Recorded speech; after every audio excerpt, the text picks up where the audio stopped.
Buenas, esto es BIM Praxis, el podcast donde el BIM se encuentra con la inteligencia artificial. Exploramos la ciencia, la tecnología y el futuro desde el enfoque de la arquitectura, ingeniería y construcción. ¡Empezamos!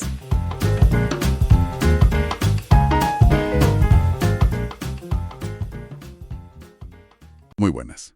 Bienvenidas, bienvenidos a un nuevo episodio de BIM Praxis. Hoy os traemos el fascinante mundo de los microchips de inteligencia artificial y la estrategia radical de Groq para desafiar el dominio absoluto de NVIDIA. Bueno, y para empezar fuerte, pongámonos en situación. Imagínate que tienes 10 millones de dólares sobre la mesa, listos para entrar en tu cuenta bancaria. Y la única condición, es no irte de tu empresa, quedarte exactamente donde estás. Y vas y dices que no. Madre mía, 10 millones. O sea, rechazar eso para fundar una startup desde cero absoluto. A ver, hay que tener una convicción casi temeraria para dar un paso así. Totalmente. Y de esa certeza es de lo que venimos a hablar en este análisis a fondo. Hemos estado revisando 2 entrevistas recientes y larguísimas con Jonathan Ross, que es el CEO de Groq, para intentar entender todo esto. Toda la industria tecnológica parece estar enfocando mal uno de los problemas más gordos de nuestra era. Y cómo poner el software primero puede cambiar no solo la economía, sino la geopolítica mundial. Sí, pero es que hay que contextualizar quién es este hombre. No es un ingeniero cualquiera. Cuando estaba en Google, fue el creador del TPU, la famosa unidad de procesamiento tensorial. Claro, el chip de inteligencia artificial de Google. Ese mismo. Y fíjate que lo hizo dedicando el 20% de su tiempo libre en esos proyectos paralelos que dejaba hacer la empresa. O sea, mientras todo el mundo se pelea hoy por las tarjetas gráficas de siempre, las GPUs, Groq está jugando a otra cosa. A un ajedrez totalmente distinto, sí. Y para entender de dónde sale el germen de esta idea, hay una anécdota de 2012 en el comedor de Google que me parece, buenísima. Ya sé por dónde vas, la historia del modelo de voz. Esa es. Resulta que unos investigadores acaban de conseguir que una IA reconozca la voz humana mejor que una persona. Un hito brutal. Pero estaban amargados. Claro, porque tenían el modelo entrenado, pero ponerlo a funcionar en la vida real para millones de usuarios era económicamente imposible. Costaba una barbaridad en potencia de cálculo. Y ahí entra Ross y crea el TPU para solucionar ese cuello de botella. Pero lo fuerte es cuando se va de Google. Porque se da cuenta de que si monta una empresa nueva y hace un chip copiando el enfoque tradicional, centrándose solo en la fuerza bruta del hardware, se la va a pegar. Se la pega seguro, por culpa del software. O sea, para que te hagas una idea, en empresas dominantes como NVIDIA puede haber 10.000 personas, 10.000, dedicadas solo a escribir kernels. Espera, aclaremos esto un segundo. Escribir kernels es básicamente programar a un nivel bajísimo, ¿no? Muy cerca de la máquina física. Exacto, código ensamblador puro y duro. Es un trabajo hiperartesanal donde ajustas las matemáticas a la forma física del silicio. Y claro, ninguna startup puede contratar a 10.000 personas de golpe para igualar eso. Ya, es imposible competir así de la noche a la mañana. Entonces Groq hace lo que la industria consideró una herejía. Se tiran los primeros 6 meses construyendo un compilador, o sea, software, antes de diseñar siquiera la arquitectura del chip. Es que suena a ciencia ficción. Hicieron un modelo matemático perfecto de cómo debería ser el hardware ideal para la IA, crearon el software para ese modelo y luego ya fabricaron el chip físico para que encajara como un guante. O sea, lo diseñaron para ser nativo en la nube, en entornos serverless, que básicamente significa que el desarrollador manda el código y no tiene que pelearse con servidores ni gestionar la memoria. Funciona solo, sí. La plataforma lo ejecuta de forma invisible. Pues, a ver, haciendo una analogía, esto es como si te venden un coche de Fórmula 1 hiper rápido, pero te dicen, oye, constrúyete tú el circuito y ponle el motor de arranque pieza por pieza. Y Groq hace lo contrario. Construye primero la pista y la telemetría. Y luego hace un coche a medida para que ruede solo. Me encanta el ejemplo, es tal cual. Pero esto me genera una duda razonable. Si el software es el verdadero dolor de cabeza, y hasta gigantes como Meta o Google sufren con ello, ¿por qué absolutamente todas las startups siguen cometiendo el error de empezar por el silicio? Por pura inercia cultural, la verdad. A los ingenieros de hardware les apasiona el hardware, les fascina buscar el nanosegundo de ventaja física. Pero Ross lo explica muy bien con un escenario demoledor en las entrevistas. ¿Qué escenario plantea? Pues imagina que haces el chip del futuro, el más rápido de la historia. Una maravilla, Pero si a los clientes les quitas una sola función de software que ya usan hoy en día, como el Speculative Decode o el Prefix Catching, no te lo compra nadie. Cero ventas, claro. Nadie lo querría en sus centros de datos. Oye, desgranemos un poco esos conceptos porque la jerga técnica a veces asusta, y esto es clave. ¿Qué es exactamente el Speculative Decode? Es pura magia matemática, te lo prometo. Básicamente la IA redacta en borrador varias palabras futuras, las adivina, mientras todavía está procesando la actual. Si acierta, aprueba todo el bloque de golpe y se ahorra muchísimo tiempo. Ostras, qué bueno. Es como ir rellenando el texto por adelantado. ¿Y el prefix caching qué hace? Eso es guardar en memoria trozos de conversación que se repiten mucho, para que el modelo no tenga que volver a leer todo el historial cada vez que le haces una pregunta nueva. Son trucos 100% de software. Si tu chip nuevo no soporta esto, su rendimiento real se hunde. Clarísimo. O sea, el silicio sin software no es nada. Y bueno, una vez solucionado este problema inmenso, llegamos a la máquina en sí, el chip LPU de Groq, la unidad de procesamiento de lenguaje. Aquí es donde empieza la verdadera guerra técnica contra las famosas GPU. Contra las tarjetas gráficas, exacto. Y la diferencia por la que una arquitectura es superior a otra está en las matemáticas de la inferencia, que es la fase de responder a los usuarios. Porque entrenar una IA es un problema distinto, ¿verdad? Es un problema paralelo. Eso es. Al entrenar, coges trillones de datos y pones a miles de chips a devorarlos a la vez, cada uno por su lado. Para eso, las GPUs, que nacieron para calcular millones de píxeles en la pantalla de un videojuego al mismo tiempo, son perfectas. Pero la inferencia, cuando el modelo genera texto palabra por palabra, es secuencial. O sea, matemáticamente no puedes adivinar el token 100 de una frase sin haber calculado primero el 99. Imposible. Tiene que ir en orden. Hay un ejemplo en las fuentes que ilustra esto a la perfección. Imagina que encargas un informe súper importante. Si pones a 10 personas a escribirlo a la vez en habitaciones separadas y sin comunicarse. Sale un Frankenstein, un desastre sin sentido. Tal cual. Eso representaría intentar usar una GPU para inferencia. En cambio, si coges a una sola persona brillante y la pones a escribir, revisar y reescribir 10 veces en secuencia lógica, te sale un informe impecable. Y a una velocidad vertiginosa.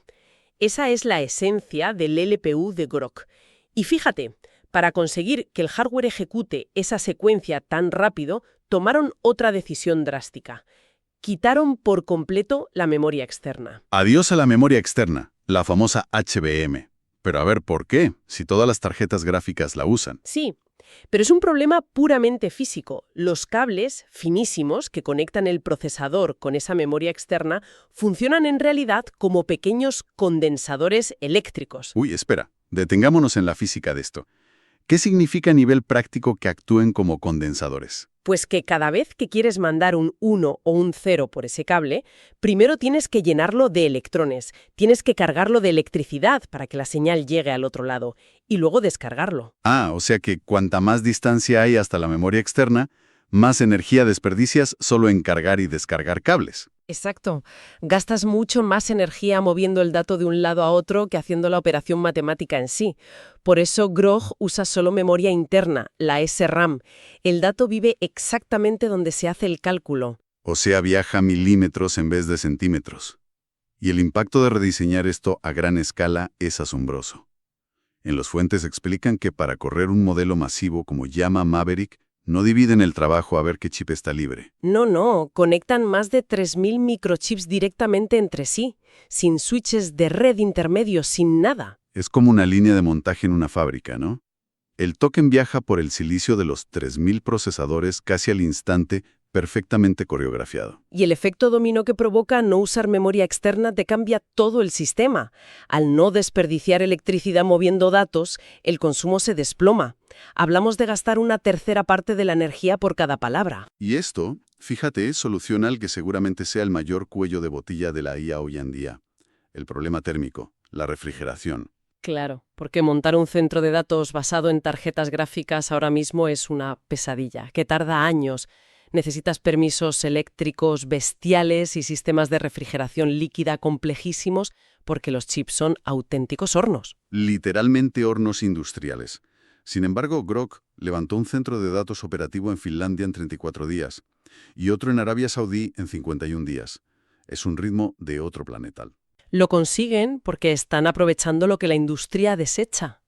como no necesitan esa refrigeración líquida tan extrema, funcionan con aire. Así que alquilan los espacios enormes refrigerados por aire que los gigantes de la nube están abandonando por obsoletos. Los enchufan y en semanas están operando. ¡Qué pasada! Y esto nos empuja directamente a un concepto geopolítico muy fuerte, la IA soberana. Un concepto que está cambiando las políticas de Estado. Países enteros como Canadá o Arabia Saudí se han dado cuenta de que la capacidad de computación es ahora mismo como las plantas de energía en la revolución industrial. Claro, si estás en plena revolución, depender de un país vecino para que te dé la electricidad que mueve tus fábricas es un suicidio. Exactamente.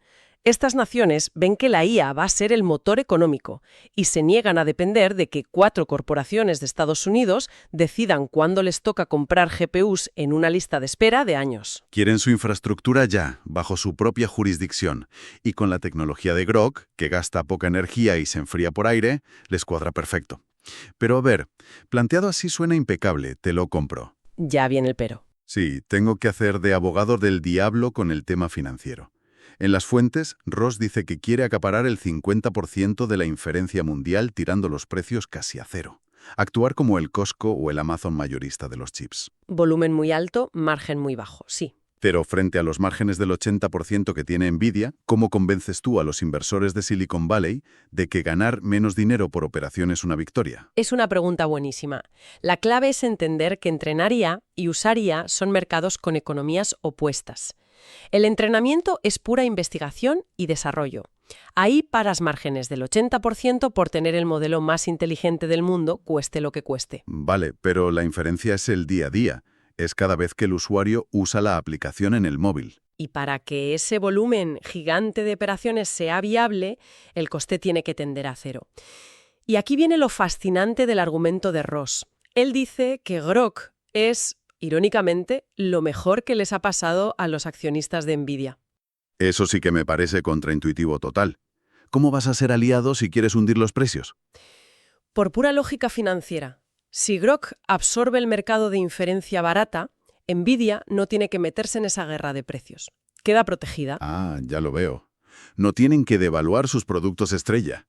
Pueden seguir vendiendo sus tarjetas al 80% de margen destinadas solo a entrenamiento. Eso es, el mercado se bifurca, uno domina la investigación cara y el otro monopoliza la ejecución masiva y barata. ¿Vale? Entendido el modelo. Pero vamos, sobrevivir a escalar esto a semejante velocidad pasa factura. Sabemos que la plataforma pasó de procesar casi nada a servir 20 millones de tokens por segundo en apenas 18 meses, y eso casi destruye la empresa. Literalmente estuvieron a 3 semanas de declarar la bancarrota. Madre mía, a 3 semanas. Y aquí es donde la cultura interna demostró su valor, porque en tecnología, cuando pasa esto, lo habitual es hacer despidos masivos.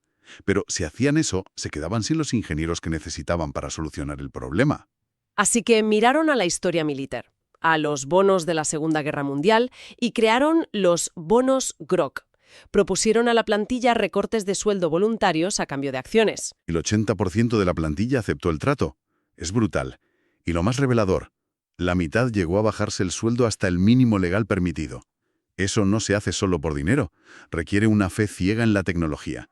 Y esa experiencia de supervivencia extrema les generó fobia a lo que ellos llaman la diabetes financiera. La diabetes financiera. Qué buen concepto para describir el exceso de dinero en Silicon Valley. Sí, tener demasiado capital rápido adormece la innovación, porque tapas los errores con dinero. La escasez les obligó a ser más creativos. Por eso también hablan mucho de contratar para la suerte. Que, ojo, no es magia ni superstición.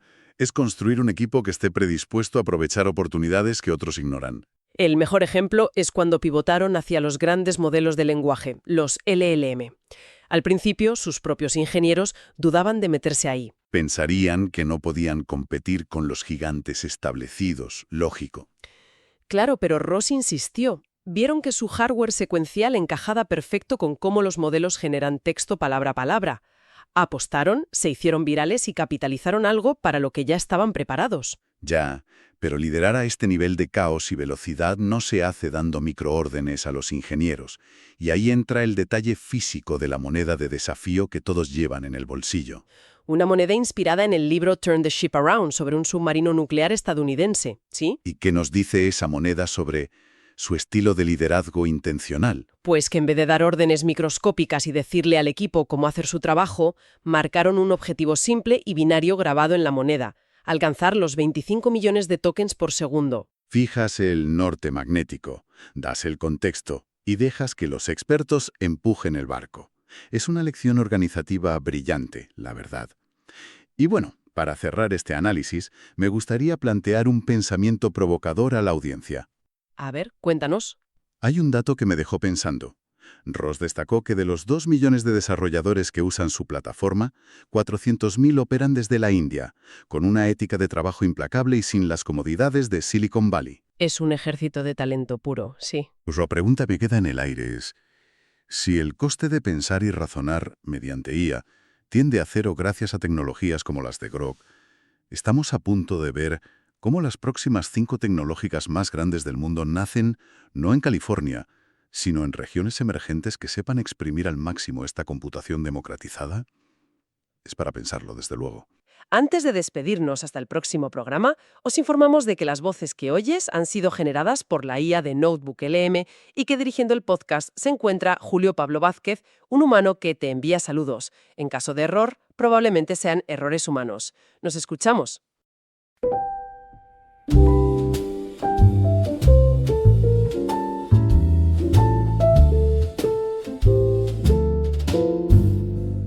Y hasta aquí el episodio de hoy. Muchas gracias por tu atención.